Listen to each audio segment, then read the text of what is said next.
तैयारी आप भी कर रहे हैं, लेकिन एक बड़ा संशय ये बना हुआ है आपकी पार्टी के कार्यकर्ताओं में, क्या यहाँ पे फिर से निषाद पार्टी चुनाव लड़ेगी या बीजेपी चुनाव लड़ेगी? बहुत संशय का विषय है। आपके कार्यकर्ता इस बात से लेकर जगह जगह चर्चा में है, क्या ये सिर्फ निषाद पार्टी गंवा रही है, ये विषय उठ रहा है। सारे समस्याओं के इनके जो भ्रम है, इनको जो भ्रमित कर रहे हैं विरोधी सपा बसपा कांग्रेस के लोग, कि जिससे निषाद फिर भ्रमित हो जाए, फिर वो इनका वोट लूटते रहें। तो इनको इसीलिए आज बुलाया गया है कि एनडीए जो है मिलके चुनाव लड़ेगी और इनको ये बताना है कि गठबंधन दल सपा बसपा कांग्रेस का 6 महीने का होता है और एनडीए का गठबंधन 25 साल का है। तो 25 साल का जो इतिहास है गठबंधन का, तो उसमें एक ये भी इतिहास है कि जो जब भी चुनाव होता है तो जो सहयोगी दल होते हैं, उनकी सीट होती है, उस पर वो चुनाव लड़ते हैं। लेकिन विरोधी लगातार, क्योंकि ये समुदाय अभी बिखरा हुआ है, समुदाय अभी राजनीति से कोसों दूर था, अब धीरे धीरे आ रहा है, तो इसको गुमराह करके उनको तरह तरह का भ्रम डाल के इनका जो मनोबल है तोड़ने का काम करते हैं, जिसके समाधान के लिए आज बुलाया। चाहिए आप कार्यकर्ताओं को स्पष्ट आज बोल रहे हैं कि ये सीट निषाद पार्टी की रहेगी, बीजेपी से हम लेकर रहेंगे, ये स्पष्ट है। सपा बसपा कांग्रेस इनको 70 साल से बनाया अंधा और चलाया अपना धंधा। अब इनका मैं आंख खोल दिया हूँ और अपने से देख रहे हैं। अभी दिखाऊंगा इतिहास 70 साल का, तो उनका बंद करा रहा हूँ धंधा। अब नहीं उठा रहे उनका झंडा है, अब वो नहीं पीठ पर बजा पा रहे हैं डंडा, तो इसलिए वो अपने हिसाब से इनको फिर से बनाना चाहते हैं अंधा। ये हम खुद इनको विजन बताते हैं, खुद इनको जानकारी देते, कहते history the mother of politics, movement is the father of politics. जो जितने ज्यादा जानकार होगा उतने ज्यादा बुद्धिमान होगा। अब बुद्धिमान आदमी सही गलत का फैसला ले लेता, जैसे आज यादव भाई पूरे प्रदेश में फैसला लेने का पूरा जो है जो फैसला लेने का अधिकार माननीय अखिलेश पर दे दिया। माने इसी तरीके से मछुआ समुदाय ने जो भी फैसला है राजनीतिक वो निषाद पार्टी को दे दिया। निषाद पार्टी में कोर कमेटी वो चुनाव लड़ाती है और किसी प्रकार का कोई संशय नहीं है। निषाद पार्टी भारतीय जनता पार्टी अपने साथ है, आगे भी रहेगी, चुनाव लड़ेगी और जो निषाद पार्टी के खाते की सीट है वो निषाद पार्टी लड़ेगी। एक बार फिर हम आ रहे हैं संजय जी, कि अभी तक आपके बीजेपी के साथ बैठक इस मामले में सीट बंटवारे को लेकर के, अभी क्या बंटवारा किस बात के है? बांटने के लिए पार्टी में हम लोग अलायंस नहीं है, हम लोग लोगों को जोड़ने के लिए तोड़ने के लिए नहीं है। आज के दिन में जो काम चुनाव जीतने का है, चुनाव जीतने के लिए संगठन चाहिए, संगठन में शक्ति होती है। चुनाव जीतने के लिए जनता चाहिए, जनता को सही जानकारी चाहिए। पिछली जो विपक्ष ने पिछला चुनाव थोड़ा सा भ्रम डालकर, झूठ बोलकर, भय पैदा करके इनके अंदर तमाम थोड़ी झूठ वीडियो दिखाकर लोगों के अंदर जो है आंशिक सफलता प्राप्त की विपक्ष है। तो इनको सही सही बात बताया जा रहा है कि आज भारतीय जनता पार्टी के साथ रहने से कितना हमें सम्मान है, कितना सुरक्षा है। सपा बसपा कांग्रेस में रहने से आपको कितना सुरक्षा था, कैसा था। यही जगह है मिर्जापुर, यही बहन फूलन देवी 2 बार सांसद थी, लेकिन जब उन्होंने अपने समाज का हिस्सा मांगना शुरू कर दिया तो समाजवादी पार्टी ने किनारा कर दिया और जैसे उन्होंने एक एकलव्य पार्टी बनाई और कुछ ही दिनों पर उनकी हत्या हो गई।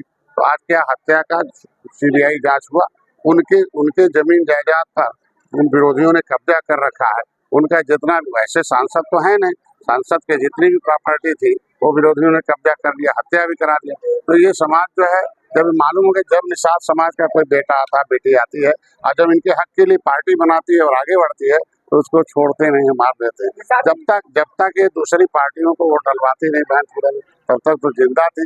जैसे अपनी पार्टी को खड़ा बड़ा किया, मरवा दिया। तो ये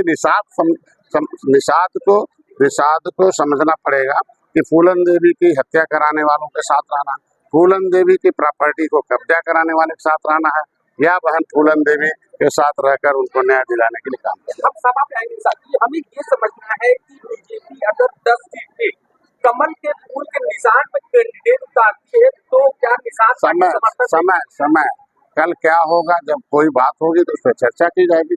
आज एक काम है, निषाद राज महाराज को गले लगाया था भगवान राम ने, तो खाली रावण पर जीत प्राप्त करने के लिए बने। तो उस युग में जीत हुआ तो डॉक्टर संजय और भारतीय जनता पार्टी दोनों अगर निषाद राज के बंदों के बेटे को एक मोदी योगी ने गले लगाया है तो जीत के लगाया, सीट का झगड़ा का नहीं है। और सीट भी देते हैं और जीत भी देते हैं। आप देखे होंगे एक सीट नहीं दे रही थी समाजवादी पार्टी जब 2018 में उनके साथ थे। 18 में साथ थे, एक सीट देने के लिए वादा किया तो नहीं दिया, हमें अलग आके भाजपा में आना पड़ा। आज वो 15 सीट पर लड़ाई, 11 विधायक है, एमएलसी हूँ, मंत्री हूँ, दोनों सदनों की आवाज हूँ। आज बता रहा हूँ कि इनके आरक्षण को छीनने वाली कौन है? सपा है। इनके आरक्षण को छीनने वाले कौन है? बसपा है। इनकी फाइल गायब कराने वाले आखिर लेदरमैन, वाशरमैन, फिशरमैन जब संविधान में लिखा है, जब आपने गारंटी लिया था समाजवादी पार्टी ने 30 साल कि हम निषादों का आरक्षण दिलाएंगे, तो जब हम ऑलरेडी अनुसूचित जाति की सूची में शामिल था तो मेरा मामला तो परिभाषित का था। इन्होंने उसको इंक्लूजन का शामिल करने का मामला बना के 30 साल लटकू राम बनाया। जब हमने आवाज उठवाया माननीय विशंबर जी से दिल्ली में, तो समाजवादी पार्टी के तो सारे सांसद भाग गए सदन छोड़कर। इसके मतलब जहाँ हिस्सा लिखने की बात आती है वहाँ आप भाग जाओगे और यहाँ भ्रम फैलाओगे।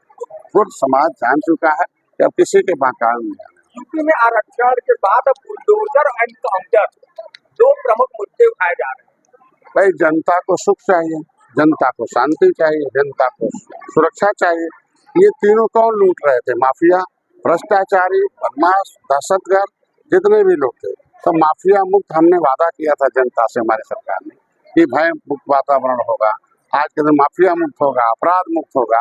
अब इसमें जो भी सामने आ रहा है, चाहे बुलडोजर से हटाना पड़े और चाहे डंडे से हटाना पड़े, चाहे जैसे हटाना पड़े, वो हट रहे हैं। तो दुख किसे हो रहा है? जो माफियाओं के सहारे सत्ता में थे और जनता सताए जाते थे, उनको कष्ट हो रहा। आज माफिया मुक्त, अपराध मुक्त हो रहा, सारे माफिया बाहर जा रहे हैं और आज रोजगार भी हो रहा। आरक्षण और संविधान का बड़ा फायदा कांग्रेस और सपा को मिला था, कि आप भी जान गए 2027 में ये सेमीफाइनल उपचुनाव माना जा रहा है। क्या लग रहा है कि जो वहां पे गए थे, जिसकी वजह से उत्तर प्रदेश में सीटें कम गई, क्या वो वापस रिटर्न आपकी ओर आ रहे हैं या अभी उसमें बड़ी मेहनत करनी पड़ेगी आप लोगों को?